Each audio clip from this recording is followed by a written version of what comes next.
great respect. And I'm not going to lie, when I was young, when I was like 16, 15-ish, and really started getting in the Halloween franchise, I actually liked 5.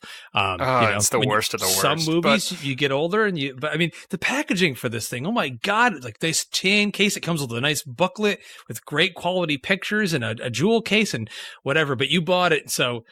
I bought it for I guess I bought it for just like the novelty of it. Like I appreciated the fact that it was in this used books or vinyl record store, and I don't know, just something about it said like, Brian, you should buy this, and I did. And you know what? To be fair, if you don't want it anymore, I'm sure you could put it on eBay and sell it for like quadruple the price. And some Halloween fan out there is like, I fucking love 5. It's the best of the fucking franchise. He'll buy that shit for like $1.50.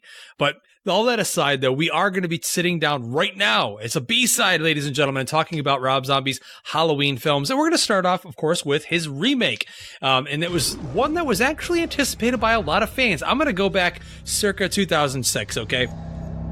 Inside every one of us, there exists a dark side. Most people rise above it, but some are consumed by it. I was at a time in my life, and I still am, where I support remakes and reboots. I don't have a problem with them. I've never had a problem with them, and I think that sometimes they could be just as good, if not better, than the original film, or at least add something to them to make them interesting. I get that Hollywood's been making remakes since the dawn of Hollywood. I mean, think about the old Universal horror movies, the monster movies. I mean, it's an ongoing thing. It's not anything new. So it had been a long time since we got a Halloween film. Halloween Resurrection was the last film I had seen in theaters that was a Halloween movie, and it was god fucking awful. I don't know any Halloween fan. That's one film, Brian, that I know. I don't think anyone actually legit likes that movie, except for the whole trick or treat, motherfucker. You know, of course, there's fun to be had with that, I guess. But there was anticipation in the horror community. It was Rob Zombie. He was coming off of Devil's Rejects. A lot of people loved that movie, myself included, and he had done House of a Thousand Corpses. He seemed like a really great choice to helm a new Halloween. A lot of fans were like-minded in the sense that we don't want it to be Carpenter's movie. We don't want you to do the same thing. If you're going to remake it, make it your own. And we knew that at that point in time that Rob Zombie had that gritty, more dirty-looking 1970s exploitation look to his films. So it was a great pairing. It felt like it was going to be the perfect way to see a new Halloween. I had supported every trailer. I thought every trailer was great. I could not believe how excited I was. I bought the shirt. I had the poster. You name it, dude. I was that guy first in line. I actually, Brian, took the day off of work. The first day, opening day, it was like an 11:30 a.m. showing at the same theater Nick goes to all the time, still to this day, the AMC Theater in Vestal, New York, on the Vestal Parkway at the Town Square Mall. I took the day off, and I sat there and I watched this movie. And, well, the movie ended, and I sat in my seat all the way till the end of the credits. I drove home with no music on in the car, and I thought about it, and I got home to my place. My apartment was like only a mile away, and I sat out on my porch, and I couldn't understand something. It felt weird. How could I go to see a new Halloween movie and not immediately walk out loving it? It was the strangest feeling I'd ever felt in that point. I didn't know why. And then as years went by and I revisited this film, it became very apparent. It was very clear why I didn't like it. And I'm going to get into that as we review the film. However, our good friend Loy Sauce here, the god of podcasting himself, the co-host of Epic Film Guys B-Sides, had never seen any of Zombie's Halloween films. So recently, we took advantage of that and we decided to sit down and watch them. So I want to give it to you first, Loy Sauce, because you're coming off fresh, man. This is something you just watched for the first time only a few weeks ago. What were your initial thoughts on Rob Zombie's reimagining of John Carpenter's Halloween? Well, I guess I should preface this by saying that I know what Zombie was going for, and I admire the different direction that he decided to take this movie, because obviously Zombie was interested in the psychology of the character of Michael Myers and what would happen in a young boy's childhood and in his mind that would lead him to murder later on in life, or early on in life, because he kills his sister, of course, as we all remember from the original Halloween. So I found the first half of the film to be somewhat interesting from the standpoint of let's do something different. It only goes extremely downhill when it becomes a beat for beat remake, not necessarily a reimagining anymore, just a remake of the original Halloween. It really does take a turn in the second half where I was just aggressively irritated by how unoriginal it seemed. And not only that, throughout the film, you're treated to obnoxious performances and an overabundance of white trash, profanity-laden dialogue, and not 1 ounce of suspense in the whole endeavor. Like there's nothing that made the original Halloween a classic. The only thing I can say about it is that it is interesting in the aspect of exploring the psychology of Michael Myers. That's where I feel like the film could have succeeded, but instead it just turns out to be, in the end, another rote, by the book, we've seen this already done 100 times remake. Yeah. And I mean, I totally agree with you. It's been mentioned many times on many occasions by Zombie himself that what he pitched to Dimension and the Weinsteins was what he wanted to do was he wanted to do a 2-picture thing for the first film. His first film was going to focus all on young Michael, the events of the first film when he actually kills his first victim, and seeing him and his relationship with Dr. Loomis, here played by Malcolm McDowell, and the whole psyche of the character, and play around with that, because that had been kind of only mentioned in brief little snippets throughout the series, but he really wanted to flesh that out. And in his second film, then it was going to be Michael's released out of Smith's Grove, and he was going to be on the loose in Haddonfield Halloween night, and hijinks ensue, as you like to say, Loy Sauce. And of course, the studio was not going to go with that. If you're going to remake Halloween, they want it all in one movie. They wanted to give us the goods, give us Michael with the mask, with the knife, stalk and slash, kill the babysitter, as Mustafa Akkad always said, the boogeyman killed the babysitter. And that's how he always put it. And his son Malik here was in charge as a producer and kind of overseeing the whole thing. Obviously, at this point in time in Hollywood, they were remaking every classic horror movie they possibly could, and among other genres. So the idea went into place, and Zombie went and did his thing. And I really do think, Brian, that he did this with the purest passion possible.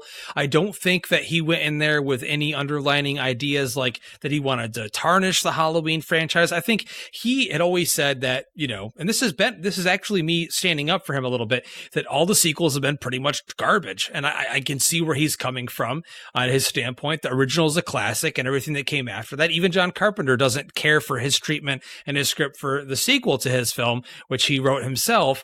So, I mean, I get it. I get where Zombie's coming from. Let's make this Rob Zombie's Halloween. He met with Carpenter, though rumors kind of say different ways of the story and how they happen. But he met with Carpenter, he called him, and Carpenter just said, I don't care. Make it your own. Do your own thing with it. So he made it fucking white trash. He made it pure white trash, where these characters are completely unbearable to listen to. The film starts out, and we're meeting this new young Michael Myers, and I get Zombie. I get his artistic sense, but he wants to cast the fucking ugliest living thing on the planet, a living troll. I'm sorry, Dag Farsh, however you say your name. I know you're still at conventions. I've seen you at one in the corner, lonely, because no one wants to take a picture with you anymore, because you still look like yourself, except for you're an adult now. Not trying to hate, not trying to be mean-spirited, but seriously. That was savage. No, but you picked the wrong person for performance-wise and look-wise. I mean, man, I can't even say enough. This kid was the wrong person to play a young Michael Myers. Well, I mean, you think about it, and if you're looking at it from the context of what Rob Zombie was trying to do, like if there were a kid who was being bullied, he'd probably be bullied for being a little weird looking or weird looking, maybe, but not like a fucking troll. The kid literally looks like a troll, man. There's no makeup at all. There's no prosthetics. That's just how the kid looks, man. Confirmed Justin is a horrible person who likes being mean to children. I guess we all knew this, but hey, you're the one that likes to see children dismembered and killed and slaughtered and get their heads cut off. So this is very true, but I wouldn't call a child who is being decapitated ugly, because that's just me. You would just basically say how amazing their death scene was, but no, I would just revel in their murder. But exactly. Anyhow, but what you see young Michael Myers unmasked in the original, and I'm gonna be comparing the remake to the original a lot. It's just kind of unavoidable, but you see him unmasked in the original, and he's just a normal little kid, and that's what kind of makes it scarier to me. Where it's like evil can come from anywhere and look like any thing or anyone, and that's infinitely scarier to me than seeing this little long-haired pussy kid in his whiny little girl voice, and that's just not scary to me. You know what I mean? No, I totally agree. Like, again, we're beaten over the head with this whole theme of he's abused. He lives in a broken white trash household. His mom is a stripper, played, of course, by Rob Zombie's wife, Sherry Moon Zombie. He has to shove her into every fucking movie. And I'm not going to lie. I'll go on a limb here and say that out of all the performances in the film, there are some crucial scenes, emotional scenes that have to happen where she's actually not awful in them. Like, she's not great in the movie. She's capable. Again, but I mean, and who the hell, number one, Sherry Moon Zombie's beautiful woman, okay? She's very beautiful. And she looks beautiful in the movie. And she's kind of out of place in this household because her boyfriend, who is supposed to be like, not stepdad, but whoever she's dating at the time, who's this white trash piece of shit racist fuck, who's basically trying to bang her own daughter and who's constantly harassing her son. He just looks like a pile of shit. Okay, this guy's ugly. He's just, why would she date him? He's not bringing in any money. It makes no sense. Of course, he's just there for the plot to move along and for her son, Michael Myers, to hate because he's constantly badgering him. But you see the constant, he's being braided at home. He's getting treated like shit at home, but his sister doesn't care about him. His mom's constantly working because she's a stripper. Then he goes to school and he's obviously a bad kid. He doesn't care about... He's bullied by Junie Cortez from the Spy Kids movies. Who, spoiler alert, gets brutally murdered, and a great death, mind you. You even said you liked it. I really liked that scene when little Michael Myers murders another child with a tree branch. Yeah, with a tree branch, he beats him to death, and it's really brutal, and it like lingers. I admire Zombie for how much he's willing to go for the brutality, because it is like you see like the blood just like coming down his face and him calling out for help. Dude, he's begging for his life, and I love the way the camera just spins around, like as if it was from his point of view after he's getting hit, and you know what it's like to fall or hurt yourself, and your head, dude, literally. But I don't like that scene at the same time because I don't think Michael Myers should kill that early. I think it would have been so much more powerful to me if the first murder had been his sister. Again, like the original, it's like... out of nowhere, man. It's crazy. Yeah. You don't expect it at all. Right. So, like, I feel like things needed to build up a little bit if he was going to go for... we're going to see how it led to him murdering his sister. Having him kill so early in the movie is inappropriate. It's poorly timed. And also, again, in the original, it's much simpler and it's much more scary if there isn't really like a reason given for the murderer. It's just he's evil. Like, because that's what the whole point of the Michael Myers character is, the embodiment of evil. The Shape, man. He's not even Michael Myers anymore when he's the Shape. And right before... which is clearly better. It's just clearly better. Right before the scene is one of your favorite scenes where the principal catches him in the bathroom with the bully, and he says, "Fuck you," to the principal. And he said, "What did you say to me?" He says, "Fuck you." So, of course, the principal calls his mom in, and Dr. Loomis is brought in. And then your favorite scene in the movie happens right after that. Little Michael Myers is distraught that he's in trouble, I guess, and he's going to be sent to work with a psychologist. What is Dr. Loomis? He's a psychiatrist. Right, psychiatrist, yeah. Mm-hmm. Right. So anyway, So he begins running down the hall, and what begins playing but John Carpenter's Halloween theme, the iconic Halloween theme. The complete most inappropriate part to play that theme for the first time in the movie. Why is this theme playing? That's the Halloween theme that is synonymous with the Michael Myers character. Why is this theme playing with a little kid running down the hallway? It would have, dude, makes no sense. It would have made so much more sense if they had introduced it maybe when he first put on the mask, or later in the film when Michael Myers goes back home to find the mask that he buried underneath the floorboards, and just looking at it, he brings it up. Then the Halloween theme is playing. That would have been a much more appropriate time for the theme to play. It's strange to me because when I looked up information about the film after we watched it recently, what was he thinking? Zombie actually oversaw. He was the music manager, so to speak. And I'm not going to lie here. I'm going to mention this right off the bat. I actually like what Tyler Bates did as far as the score in the film. I think a lot of his cues are great. I think what he did with John Carpenter's original cues and parts he does a fantastic job. He updates it. He still gives it that eerie modern synth feel.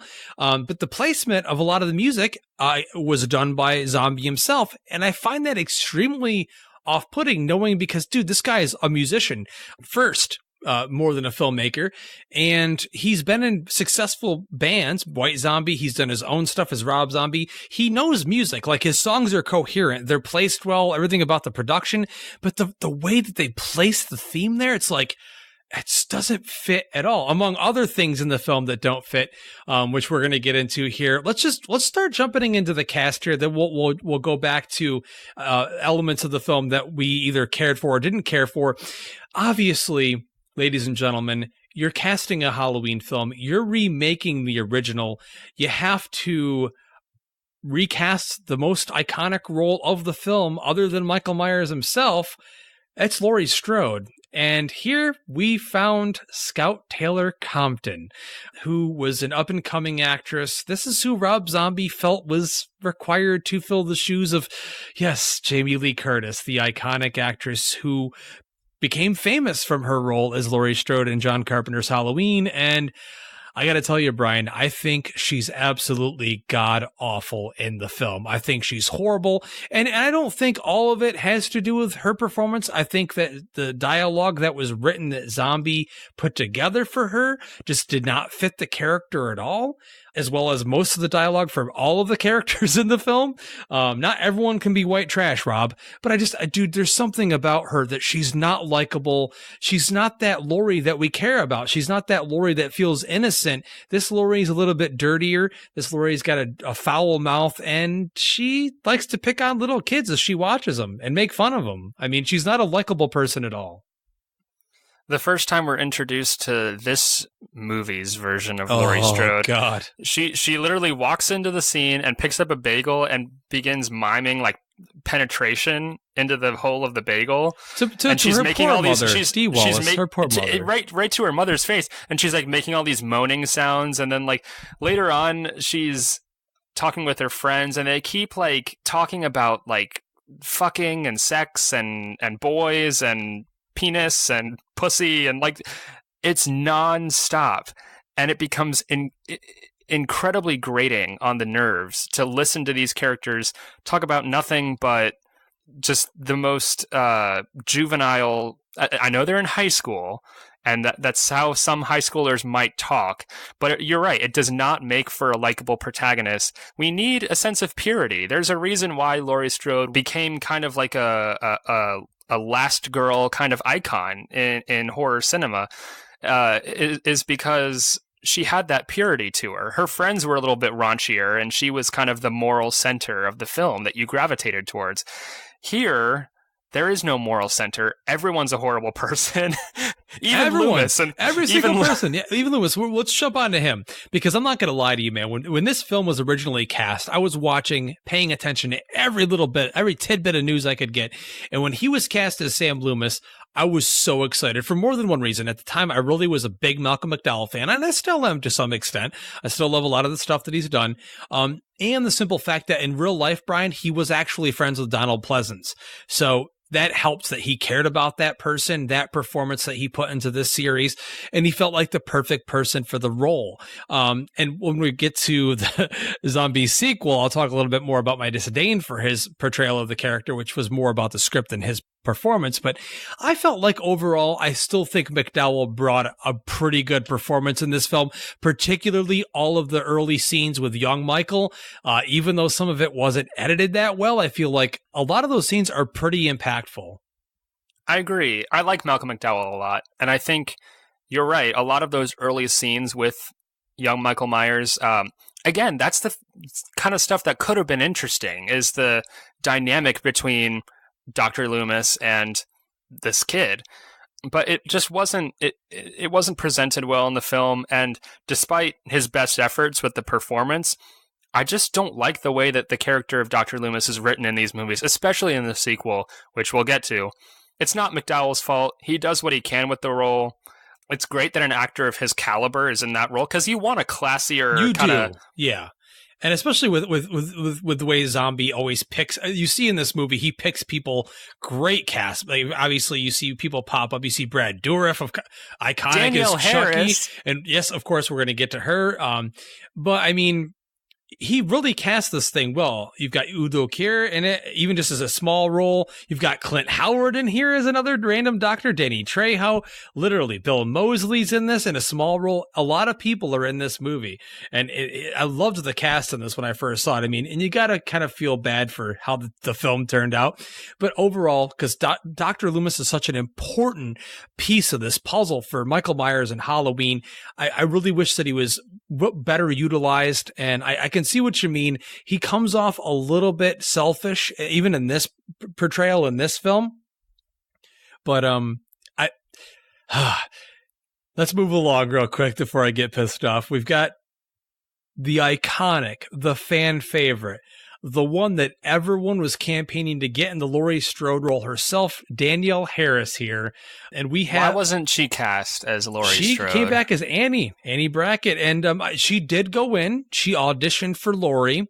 And I guess the way that Zombie viewed it, and this isn't official or anything, but what we've heard through the grapevine is that he didn't want that focus to be back on the old films, the sequels that she's in, because of the fact that, oh my God. So why cast her? Because she plays Jamie's daughter in Halloween 4 and Halloween 5, and should have been in Halloween 6, but we know how that turned out. But, you know, so he decided, knowing that she's a fan favorite, there was a lot of campaigning to get her in this movie. A lot of fans wanted her in that Laurie role. Well, I can't have her in Laurie. It'll take too much away from the film. And I get his idea about that, but let's make her Annie. And I think she's actually pretty good in the movie. And it's great to see her show up here, especially when it came out. Being a huge fan of Part 4, and I still am a huge fan of Part 4. I love her as little Jamie Lloyd in Halloween 4. You know, it's great to see her back in this. What Zombie does, though, in this film, and of course his sequel, is he totally just shits all over her as an actress and makes her do things that I think that he may have thought the fans wanted and needed, that have been begging for. Of course, everyone thought she was hot the older she got, and he just uses it as an excuse to get her naked in this, and uncomfortably so, for like a full 5-minute scene, Brian, where she's just topless, laying there screaming and bloody after she's been attacked. I felt like it was completely tasteless, even for a slasher, even for a Halloween movie that Rob Zombie's directing. I felt like he went out of his way to kind of like just showcase her. He lingers on it, and her nipple is like right in the center of the frame, and she's like covered in blood and screaming and crying out in anguish, and it's just incredibly uncomfortable to watch. You look at her performance in Halloween 4, she's a child. The character exudes a certain sense of innocence. Of course, it ends in a way where she, you know, is not so innocent, but throughout the film, I mean, she's a child, and to now look at her in this movie in the same series, even though it is kind of like a rebooted version, it's just weird. It feels strange because very creepy. You're looking at it as a fan, especially if you grew up watching the films with her, the sequels that she was in as a child. And you love her as a child in those movies, and you do see her in other movies in the 90s and stuff. The point is, is he exploited her, I felt. And I feel like part of the discussion was when she was cast was, hey, I'll put you in this movie. I know a lot of fans want you in this movie, but you're only going to be in this movie if you're naked. And I guarantee you that was placed on her shoulders. And she probably just said, fuck it. This is my legacy. A lot of my fans want me in this movie. And like I said, I think she's great in this. And I think she's good in the sequel too. I think she does the best that she's given with the material provided by Rob Zombie. It's just a shame to see her treated this way. I really feel bad about that. But moving on, wasn't she like 30 or something when the movie was made, and she's playing a high schooler? Like, well, I mean, she looks young, but they all. I think that's just the case with anything. But let's move on to the girl that plays Linda. Okay, because this is the role that PJ Soles made famous. Totally fucking famous. The person they got for this role, Christina Klebb, I know a lot of horror fans like her, but I find her extremely flat in the movie. I think at best she's passable, but I'm like, in the original film, those girls were the unit that made the film solid. You had to care about the girls. You had to at least buy into the girls, or nothing else that happened after the fact would have mattered. And in this case, I feel like we've got one part of the puzzle right, and then we've got Scout and Christina there, and they're not relatable at all. They're all totally obnoxious, not likable characters at all, and you don't care about them enough, so when you see them die, you're actually begging to see them die. I don't know if that was Zombie's intent originally, but I mean, I don't know what you thought about her, but I think she's awful in the film. I don't even remember her. I don't remember anything about her performance. Wow. That just goes to show you. That just goes to show you. There are some other standouts. Again, as I said, we do have, obviously, Rob Zombie loves to cast people that were in lots of other great movies in his movies. We had Dee Wallace as Laurie's mom. We had some other great people show up in this, and they're all good. I thought Brad Dourif was a great choice for Sheriff Brackett. You know, he's no Charles Cyphers, but he's a very capable actor, and I think he's good in the role. But let's move on to the centerpiece, okay? Because we already talked about Dag, who played young Michael Myers. In this version, Brian, Rob Zombie found it necessary to cast someone that was like 7 fucking foot tall. Tyler Mane, who's known mostly for playing Sabretooth in Bryan Singer's original X-Men film. He's the one to don the mask. It's him, man. It's him. He's the one to don the mask as his... Not shape, no, because they want to remove the shape from this movie. That was very clear from the beginning. His Michael Myers. What was your first initial thought, and your overall thought, I should just ask, right now on his portrayal and the way he handled the character of Michael Myers in the film? I actually don't mind the fact that he's this huge hulking, imposing figure, because it's almost like he's like an animal, like almost like I just love how, again, Zombie really leans into the brutality, and when you see Michael Myers just hulking and just taking down people by throwing them into bathroom stalls, and it's kind of cool. It's kind of, I mean, it really is interesting to see that kind of brute kind of strength and that imposing hulking figure. I do think it's interesting that we see him without a mask early on in the film when he's still in the psychiatric ward, and he's making all of these papier-mâché masks, like that whole... Hundreds of masks, which is very interesting, though. Visual, yeah. Not realistic at all, because they never let him do that. But I mean, it definitely... No. I love that imagery of him making all the different masks and the idea that this person is obsessed with masks. I love that. Yeah, it's a great concept. And you get to see a little bit of that until the ridiculous scene where two of the orderlies decide to rape a female patient. Which seems like Michael a drug Myers, addict, I guess. She seemed like a drug addict, yeah. In Michael Myers' room, I guess to like taunt him, but that's the dumbest thing they could ever possibly do, because he's just... They're just in there, like in his room. And they know they're there to work there because they know that this person killed a lot of people. He killed someone as a kid in the establishment, and he kills a nurse while he's a kid earlier in the film. Right, and he's also 7 feet tall. To be clear, I just want to make sure that our listeners know this before we ramble on too far.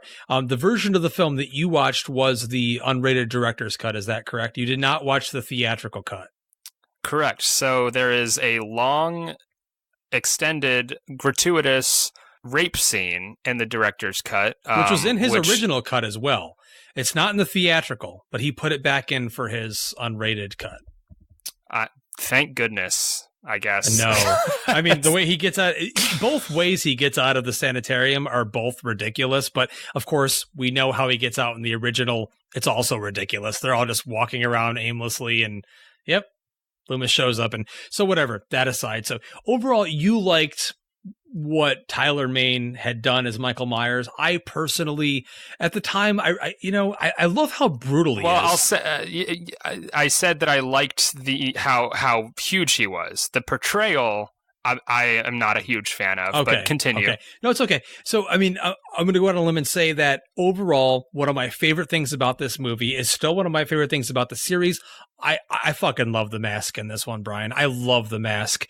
I loved it from the first shot I saw, the teaser image we got before the film came out. And I love it now because it is one of the closest masks to that original imagery we have from the first Halloween. Except for it's taking liberties with it. It's cracked. It's distorted. It looks like it's been buried under a house for however many years, because it has been. And I think that Tyler wears it well. I do think his imposing nature is a little bit too much. We never see an adversary go up against him where it makes it look like they can hit. It's like, dude, it looks like fucking Frankenstein, okay? The dude's like 7 foot tall. I don't know exactly how tall he is, but close enough. You know what I mean? He's just way too big, dude. Like, the reason why the shape, that's where I'm calling him the shape, because that's what he fucking is the shape in the original Halloween. And even in Halloween 2 is because he's a small guy, a regular sized guy. He's not muscular. He's not huge. He's just, the shape has taken over this body and using it. And that's how it moves. It glides. It's sleek. It's like a cat, dude. This thing is just a killer. That's all it is doing, is killing. And in this case, Tyler Mane plays it more as like a large guy stabbing people with a big knife than this presence that's larger than life. So for me, I like the look of the character. Overall, not a big fan of his performance. So and I guess we'll get into this in the sequel as well, but how vocal he is, especially like when you can hear him breathing, like you can hear him grunting and breathing, and you should be strictly silent, because that's how again, it's probably Rob Zombie saying, let's do something different that we haven't seen before, because in all of the other films previously, he didn't make a sound.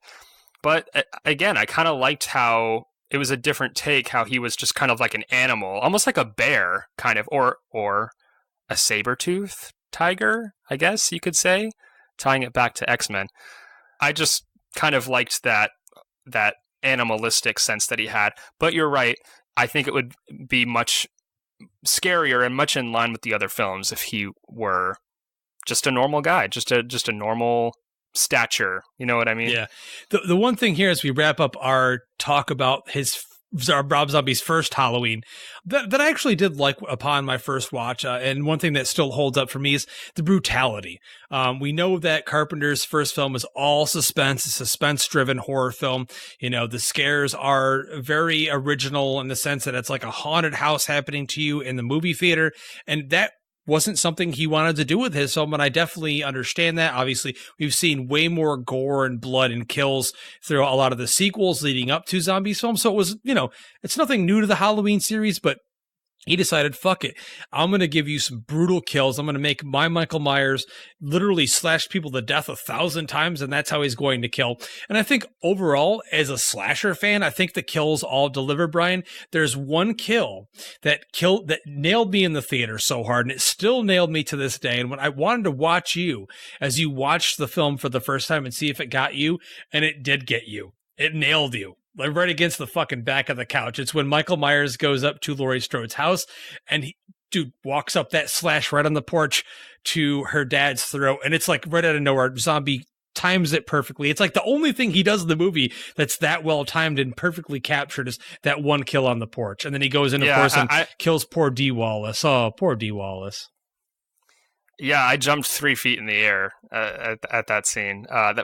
Perfectly done, impeccably done.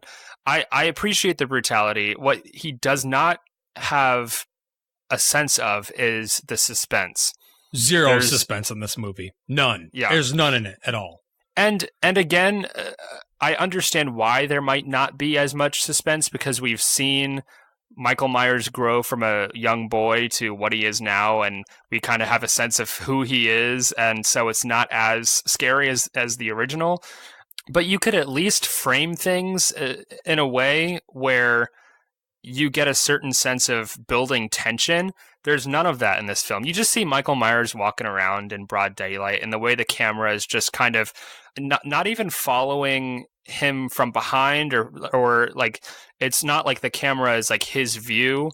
It's just a side by side. You're just seeing Michael Myers just out in the open, just walking around Haddonfield, and none of the stillness, none of the statuesque no movement Michael Myers. It's just constant him walking around, and you see him too much, and I get the idea. It brings me back to a moment when I was watching the behind the scenes for Jaws 2. For some reason, this just comes up, and you're hearing the cast and crew talk about the fact that, well, when you made the first Jaws, that you'll never be able to get that first moment where the shark comes out of the water and Roy Scheider's chumming, and, you know, you're never going to get that moment again. So let's just show it as much as we can. Let's just give all the fans all they want. And it'll never be scary like it was the first time again. So let's not try in that way. And that's what Zombie did. We got literally Michael Myers walking down the street. Oh, Laurie Strode's walking down the street. There he is. There's a long shot of him just walking normally down the sidewalk. There's nothing scary about him at all, I don't think. And as we wrap up our discussion about the first film, I can't tell you what version I prefer more, if there is one. I mean, between his unrated cut that's on Blu-ray versus the theatrical cut versus there is a cut that I watched 2 weeks after the film was released in theaters, Brian, which is supposedly the actual cut that he originally gave to the studio, which they screened, that got really high marks, actually. So what happened is he had a cut of the film. He gave it to Miramax and Dimension, and they loved it. And the crowd gave really high marks, and they said, everyone loves it. Here's more money. Go do whatever you want with it. So he changed the ending, and he added this whole sequence, which is like the worst thing ever. It's not in his original version at all, where at the end, Laurie's trying to hide from Michael, and, you know, she's in the walls and he's just crashing down the walls. He's taking boards and smashing them. And literally it goes on for like 5 minutes straight. And it's the most boring, obnoxious, tenseless scene out of any horror movie ever. It's like, literally, how many more minutes am I going to watch him taking a board and hitting through walls? You know, it's so boring. And I had showed you, it's on the special features on the Blu-ray out of the box set, the original ending that Zombie had for his first film. I don't know how you felt about that, but I really prefer, and I actually really liked and admired his original ending. Which one did you like the most? Well, the original ending, you couldn't have had a sequel. Okay, Michael dies. Right. Well, but does he? We don't really know, but it's a beautiful shot, an overhead shot, a crane shot. So he comes out of the house, he's got Laurie, he lets Laurie go, the cops shoot him, they like blow him away, as Loomis is screaming, no, don't Michael, no! And then the camera pans out really close from his mask, and slowly it zooms up, and it's playing Carpenter's ding ding ding ding ding ding ding ding ding ding ding ding ding ding ding ding. It's that really long drawn out piano theme, and it's amazing. I loved that ending. But instead we get the ending we got in the movie, Brian, which is they rustle and tussle out the top of the house. And for some reason, Laurie's just like, she like shoots him in the face with the gun, and she's just screaming. For some reason. And then the movie ends. Yeah. It's a pretty piss poor unsatisfying ending ever of all time. You're like, wait, what does that mean? What is that? I'm thinking he just wanted kind of like a shocking kind of, I don't know. It has none of the weight or meaning of seeing Michael Myers lay there and the camera slowly pan up. Instead, we're just treated to Scout Taylor Compton, or whatever her name is, screaming at the top of her lungs while it awkwardly like jump cuts, like there are multiple like cuts as it like zooms into her face, and then it like just goes to black. And that's the end of the movie. I don't know. You're right. It's incredibly unsatisfying. It did not leave me satisfied or looking forward to a sequel, but that's right, ladies and gentlemen. So at the end of this discussion, we're gonna get through the sequel pretty quick, because I'm sure if you've seen the sequel, there's not much there as far as substance or fun to be had for even horror fans. But we'll kind of rate the whole both of his movies at once overall when we get to the end. But so obviously, Zombie's film was not a gigantic hit, but it was pretty bankable for the studio. It made some money, and they said, well, fuck it, we want to make a sequel. Of course, these movies are made on shoestring budgets.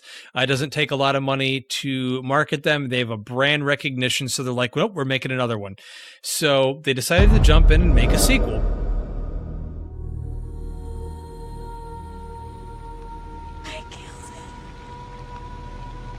I killed him. Who'd you kill, sweetie? Who'd you kill?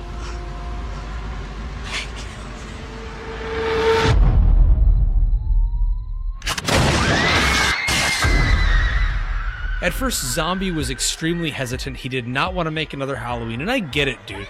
You jump into one of these franchises, you make the best movie you can, and I still, to this day, even if I don't like his movie, I still feel like he did the best job to his ability to what his vision was for the character.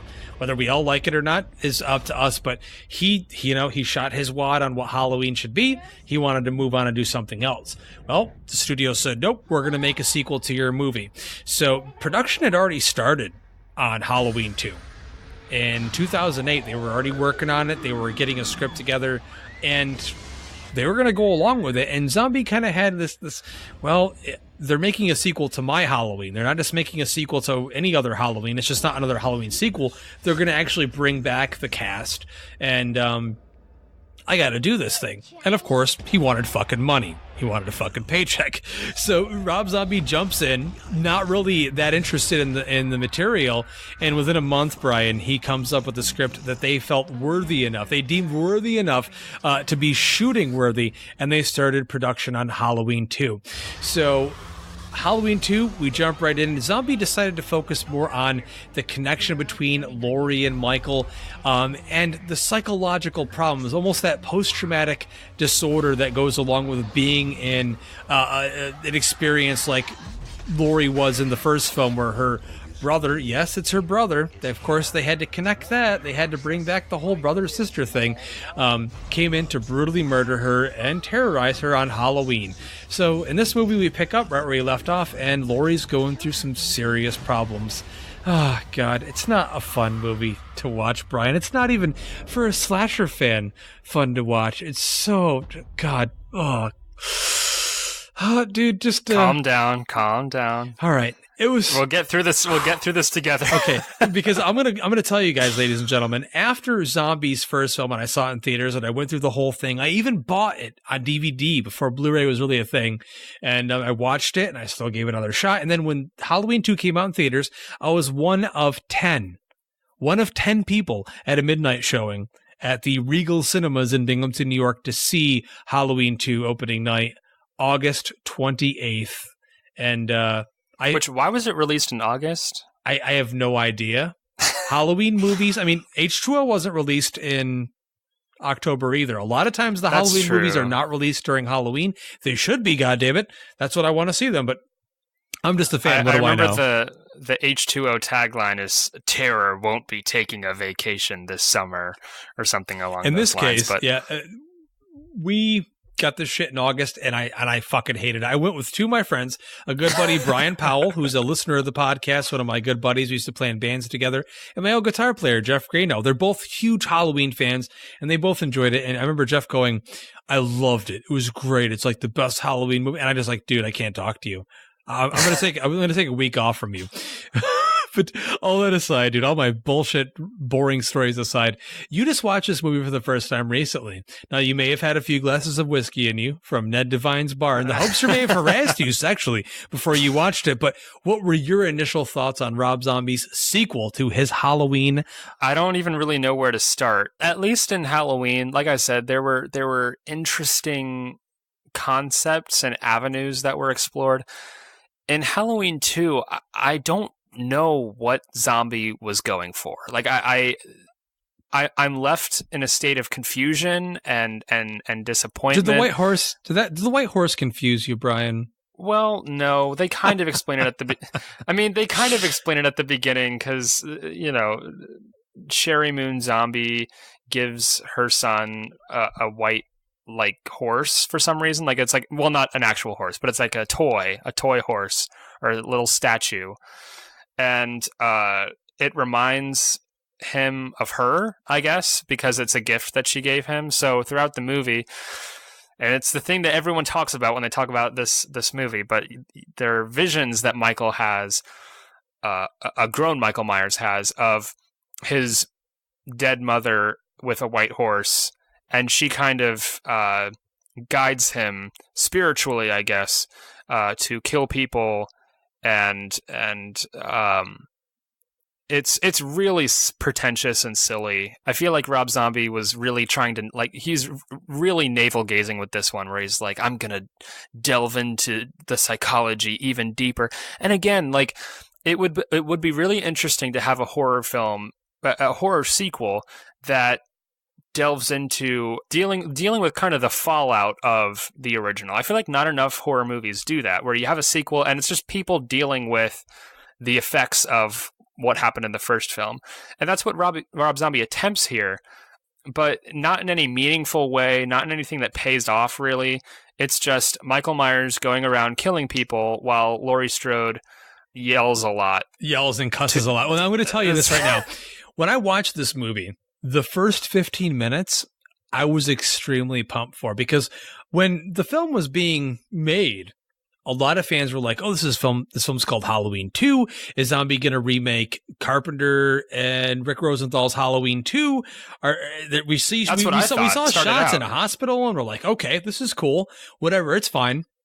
And if you haven't watched Halloween 2, or you plan to, or you're actually interested in watching Halloween 2, well, I'm just going to tell you right now, don't listen to this because I'm going to fucking spoil it for you. Not to be a dickhead, but hey, we're a spoiler podcast and I'm an asshole. So, so the whole beginning of this movie, you are. It takes place where Laurie Strode is in the hospital. She's been attacked by Michael Myers. And of course, what happens? Oh, Michael Myers comes in to stalk and kill her.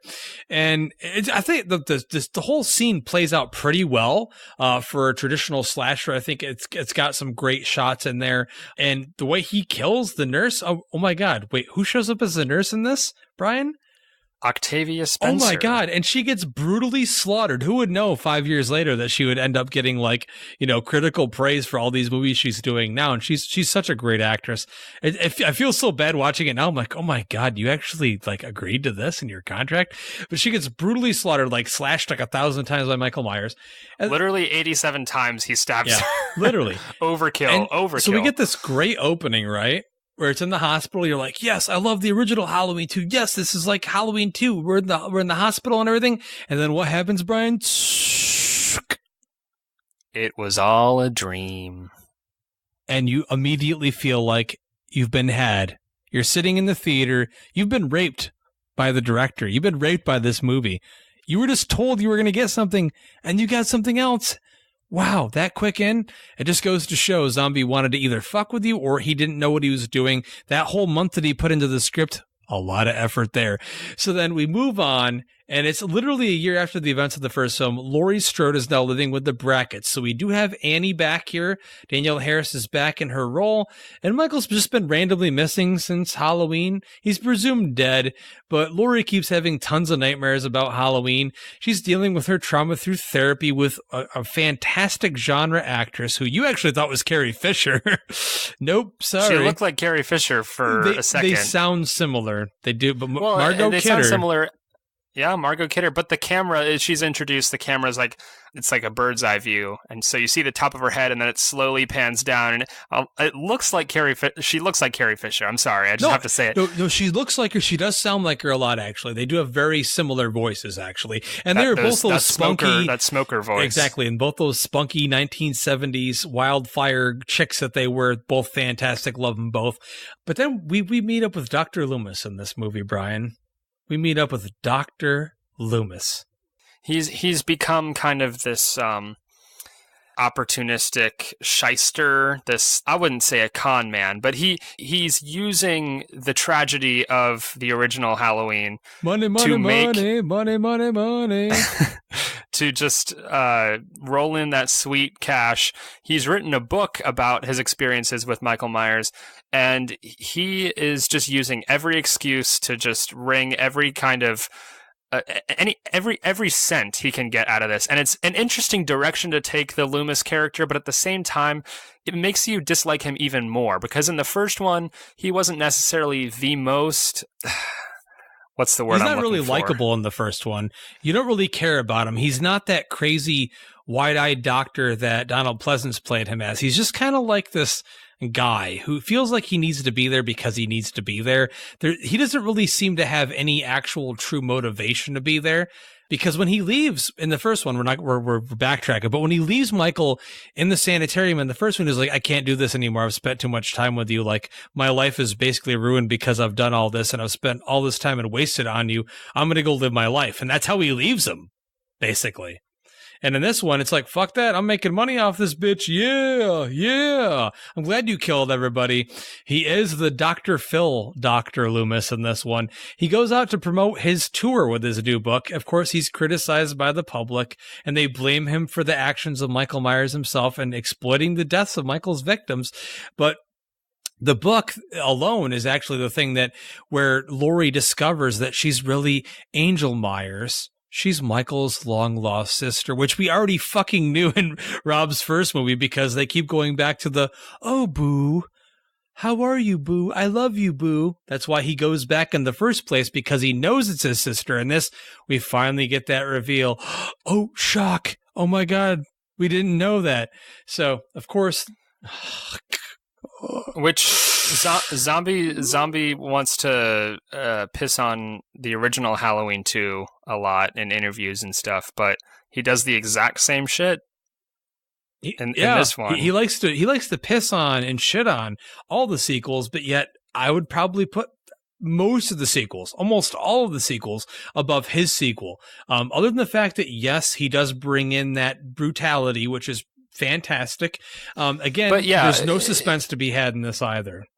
No, because Michael Myers spends so much of the movie. Again, you never get the sense that there's any looming sense of danger, because it's Michael Myers murdering a bunch of random people that he just happens to find while he's wandering in the wilderness. Like, it's not like he is trying to get back home.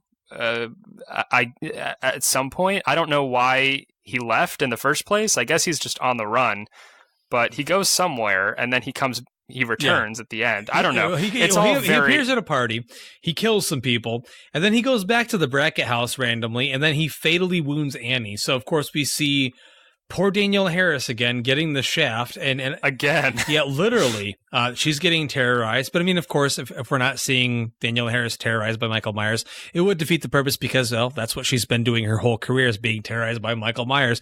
But then she dies. She actually dies in the movie. She's dead. Michael kills her, and then he kills some more people, and then the whole ending standoff. We're just gonna leave it at this. We're gonna finish off our discussion about the second film with this standoff, which could have been really cool. I mean, so the police discover Michael, and he lives in a shed. He's literally the fucking hopester. He's fucking Michael Myers, the hopester. He's a hobo bastard. He's got this huge long beard, long hair. Loomis arrives and tries to go inside to reason with Michael. Laurie's there hallucinating. Who knows what the fuck kind of shit she's on at that point. And nothing's gonna work out here. Michael kills, and Loomis is dead. And Michael actually says his he speaks. Yeah, he says his only line of dialogue, which what do you think Michael Myers would say if he had one line to say in a movie, Justin? Candy corn. Just give me some fucking candy corn. Close. He goes, die. That's so stupid. Oh my God, it's so inspiring. It makes me want to be that guy that hangs around. Oh, and just to think, I get to see Rob Zombie this summer play live. Oh boy.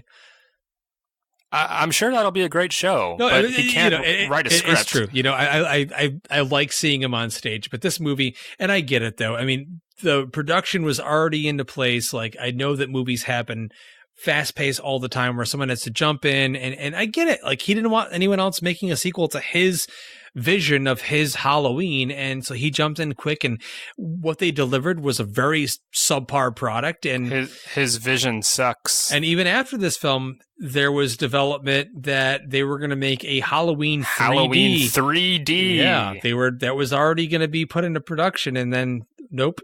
They cut that off, and then so we have not had a Halloween movie since, and that's why almost literally we're thinking almost 10 years later, we're finally going to get another Halloween movie, and that's why I'm so excited. And reflecting back on these films makes me appreciate the fact that we're getting another one, because this last one, this could have been the nail in the fucking coffin. But we all know as Halloween fans that we get decent Halloween movies, we get really good ones, and we get ones that are awful. But the Halloween franchise will always continue because it's that staying power of the shape of the Halloween season, of what John Carpenter established with his classic film, that score, that atmosphere. That's what makes it so special. And that's what gives us fans that opportunity to revisit the franchise with new filmmakers year in and year out, however long it's going to take. We're going to get more Halloweens. But unfortunately, we just had to sit and talk through these ones. But I'm going to throw it to you for your final thoughts. You finally got a chance to watch these films back to back within a couple of weeks. What are your final thoughts, Brian? I'm glad I watched them. Just for context, I've always been interested in all aspects of the Halloween franchise. I mean, I'm still wanting to see the television cuts and the producer's cut of Halloween 6 and all of that. Like, I'm just very interested in this series. Through its ups and downs, the zombie films, I feel like are extremely flawed, with none of the suspense that I would want from these films. Rob Zombie did what he did. He tried to make it a little bit more character driven, delve into the psychology a little bit more. But I just don't think he was the right person to write the scripts for these movies, because his dialogue is risible, the characters are awful, and supremely unlikable and aggressively irritating. There are a few things that I like throughout, little moments where I can appreciate, in Halloween 2, there's some cool, brutal deaths. I love the part where he grabs the hooker and smashes her face repeatedly into a mirror. Like, that's neat stuff. That's, the brutality that I like when I watch a slasher movie like this. But those moments are too few and far between. And Halloween 2 especially, I feel like, is extremely pretentious and navel-gazing, and just in the worst way. And I'm honestly glad that we never got to see Rob Zombie do another film, because honestly, Halloween 2 is lowest of the low. I would rank it at the bottom of the franchise, in my opinion. Even below Halloween Resurrection? I said near the bottom. It's hard for me to rank them. I got to get this on the air. If you had to pick one to watch that you were absolutely forced to watch, would you rather watch Halloween 2 by Rob Zombie or Halloween Resurrection by Rick Rosenthal? I hate you. You have to do it. It's on the air for our fans. Brian. Halloween Resurrection has the novelty of it being just like really cheesy 90s slasher. And there are a couple moments in it. Trick or treat, motherfucker. I mean, yeah. You get to see Busta Rhymes spin kick Michael Myers with that shiny, beautifully, sculpted mask. I don't know. It's the cringiest shit ever. But I honestly don't know. I think I would rather watch Halloween Resurrection, just because the dialogue in Halloween 2 is so aggressively profane, and it's just the characters are constantly screaming obscenities at each other. Every other word is the F word. It's obnoxious to listen to. I think I would watch like the highlight, like a highlight reel on YouTube of Halloween 2, like kind of like the kills in the movie. Like, I'd watch just a video of those. I don't know. I can't imagine sitting through the whole movie again. So as much as I hate to say it, Justin, I think I would rather watch Halloween Resurrection again. I think Halloween 2 is a better made film